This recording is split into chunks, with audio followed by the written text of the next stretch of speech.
বিশ্বের সবচেয়ে ধনী মন্দির, যার 7 নম্বর দরজার রহস্য আজ পর্যন্ত কেউ ভেদ করতে পারেনি।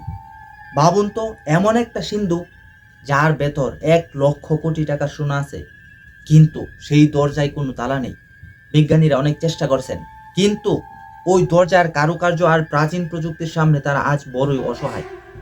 বলা হয় এই দরজা কোনো মানুষের তৈরি চাবি দিয়ে খুলবে না, এটি খুলতে লাগবে এক অতি প্রাকৃতিক মন্ত্রের শক্তি।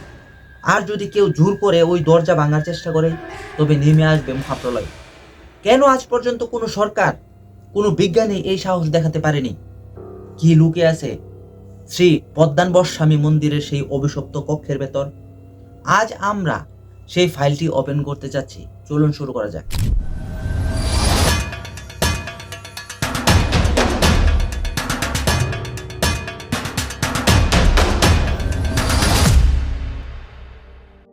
এর রহস্যের সূত্রপাত জানতে আমাদের ফিরে যেতে হবে 1729 সালে। তখন এই অঞ্চলের রাজা ছিলেন মার্তণ্ড বর্মা। তিনি নিজেকে ভগবানের দাস, পদ্মনাভ দাস হিসেবে ঘোষণা করেন। 1750 সালে 3 জানুয়ারি এক ঐতিহাসিক অনুষ্ঠানের মাধ্যমে তিনি তার পুরো রাজত্বকে ভগবানের চরণে সঁপে দেন। এরপর থেকে কয়েকশো বছর ধরে ত্রিবাঙ্কুর রাজ পরিবার এই মন্দিরের সম্পদ রক্ষা করে আসছে। ঐতিহাসিকদের মতে এই অটেল সোনা আর হীরা মূলত মেসোপটেমিয়া, রোম এবং জেরুজালেম থেকে আসা বাণিজ্যের কর এবং যুদ্ধ জয়ের লব্ধ সম্পদ। দীর্ঘকাল এই সম্পদ লোকচক্ষুর অন্তরালে ছিল, কিন্তু 2011 সালে টিপি সুন্দরাজন নামক এক আইনজীবী রিট আবেদনের পরিপ্রেক্ষিতে ভারতের সুপ্রিম কোর্ট মন্দিরের নিচে গোপন কক্ষগুলো খোলার নির্দেশ দেয়। একে একে খোলা হয় কক্ষ এ, সি, ডি, ই এবং এফ। যা পাওয়া গেল তা দেখে প্রত্নতান্ত্রিকদের চোখ কপালে ওঠার দশা।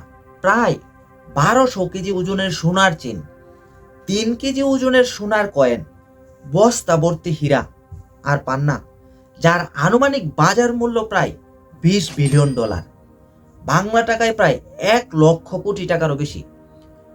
সবকিছু ঠিকঠাক চললেও ভুল বাঁধলো যখন তদন্তকারী দল ভল্ট বি বা 7 নম্বর দরজার কক্ষের সামনে দাঁড়ালো। কক্ষের প্রথম লোহার দরজাটি খোলার পর তারা এমন একটি কাঠের দরজা পায়, সেটি খোলার পর সামনে আসে এক বিশাল ইস্পাতের দরজা। অদ্ভুতভাবে এই দরজায় কোনো তালা ছিল না। দরজার মাঝখানে খোদাই করা দুটি কোবরা সাপ যেন সতর্কবাণী দিচ্ছে।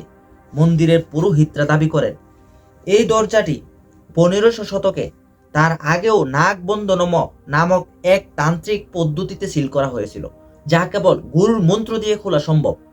অভিশাপের এই গুঞ্জন কিন্তু নতুন নয়। মন্দিরের নথিপত্রে উল্লেখ আছে যে 1930-এর দশকে একদল চোর এই ভল্ট খোলার চেষ্টা করছিল, কিন্তু তারা সফল হতে পারেনি।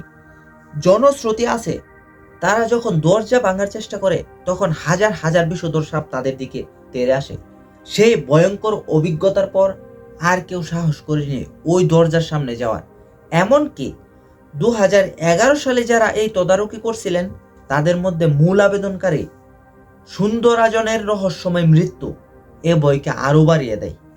বিজ্ঞানীরা মনে করেন এই দরজার পেছনে হয়তো কোনো প্রাচীন হাইড্রোলিক মেকানিজম আছে, যা কেবল বিশেষ কোনো কৌশলে খুলে। হতে পারে এটি এমনভাবে তৈরি যে কেবল একটি নির্দিষ্ট কম্পাঙ্গ বা মন্ত্রের শব্দ তরঙ্গই দ্বারা এর লক রিলিজ করা সম্ভব। বর্তমানে ভারতের সুপ্রিম কোর্ট জননিরাপত্তা বিশ্বাসের কথা চিন্তা করে এই দরজা খোলার উপর অনির্দিষ্টকালের নিষেধাজ্ঞা জারি করে রেখেছে। পদ্মানবস্বামী মন্দিরের এই 7 নম্বর ভল্ট কি শুধুই গুপ্তধনের গুদাম, নাকি এর পেছনে লুকিয়ে আছে পৃথিবীর অন্য কোনো বড় রহস্য? হয়তো কিছু রহস্য অজানাই ভালো।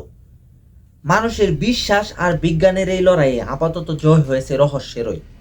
আপনারা কি মনে করেন এই দরজা কি কোনোদিন খোলা উচিত? আপনাদের মতামত আমাদের কমেন্টে জানান। আমি জুয়েল মিয়া অ্যালগোরিদম থেকে বিদায় নিচ্ছি। দেখা হবে পরবর্তী কোনো ভিডিওতে। আল্লাহ হাফেজ।